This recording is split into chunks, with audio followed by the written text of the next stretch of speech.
জুতা রয়েছে, পরিধেয় বস্ত্র রয়েছে, এগুলোকে চিহ্নিত করে এগুলো কেনা থেকে বিরত থাকতে হবে। তাহলে অন্তত কিছুটা হলেও তাদের কানে পৌঁছবে যে 18 কোটি মানুষের অধ্যুষিত একটি বাজারে তারা ধীরে ধীরে তাদের নিয়ন্ত্রণ ক্ষয় করতে যাচ্ছে। আজকে আমি আমার বক্তব্য বাড়াবো না বন্ধুরা, আমরা বলবো সকল রাজনীতির ঊর্ধ্বে উঠে বিশ্ব মানবতা আজকে জাতির জন্য আত্মনাদ করছে, সে বিশ্ব মানবতার সঙ্গে একাত্ম হয়ে আমরা আমাদের প্রতিবাদের শক্তিকে আরো বিকশিত করব, আরো ধারালো করব, আরো আক্রমণাত্মক করব, আরো অংশগ্রহণমূলক করব।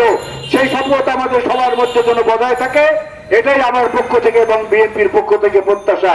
ধন্যবাদ বাংলাদেশ সিভিল রাইটস সোসাইটিকে এবং বিশেষ করে সংবাদ মাধ্যমের বন্ধু জনাব জাকির ভাইকে, উপস্থিত যারা রয়েছেন তাদের সবাইকেও আমার পক্ষ থেকে অভিনন্দন এবং শুভেচ্ছা। আসসালামু আলাইকুম। বাংলাদেশ জিন্দাবাদ, ইসরায়েলের দানব শক্তি নিপাত যাক।